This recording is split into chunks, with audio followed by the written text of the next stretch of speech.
कविता अपने माता पिता की बहुत लाडली थी। 3 बड़े भाइयों की बहन थी।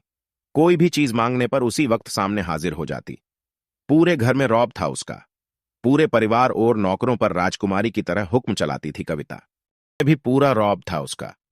बड़े घर की लाडली जो थी वह, ऐसे ही उसने कॉलेज में दाखिला लिया। उसके ठाठ बाट, बड़ी गाड़ी में आना जाना, हर दिन नया फैशन देखकर हर कोई उससे दोस्ती करना चाहता था। थोड़े ही दिनों में उसके बहुत से दोस्त बन गए। पूरे कॉलेज में उसकी अपनी ही एक पहचान थी। इन दिनों उसके घर एक रिश्ता आया।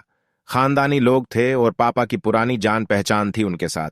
कविता के साथ कोई जबरदस्ती नहीं थी, पर कविता ने फिर भी हां कर दी, कयों कि वह अपने परिवार से बहुत प्यार करती थी। वह जानती थी कि वह लोग उसका अच्छा ही सोचेंगे। लड़के का नाम राज था। राज काफी पढ़ा लिखा और समझदार लड़का था। ससुराल वाले भी बहुत अच्छे थे। ससुराल में कविता की जगह वैसी ही थी जैसी कि मायके में। कोई भी कार्य कविता की सलाह के बिना नहीं होता था। सबकी लाडली बहू बन गई थी वह। फिर उसके घर एक बेटे का जन्म हुआ। कितनी खुशकिस्मत हूं मैं। पर शायद कविता की खुशियों को उसकी अपनी ही नजर लग गई थी। एक दिन वह मायके जाने की जिद कर बैठी। राज को बहुत काम था, लेकिन वह फिर भी उसे ले गया। हमारे यूट्यूब चैनल को लाइक एंड सब्सक्राइब करें। Hindi emotional story 88।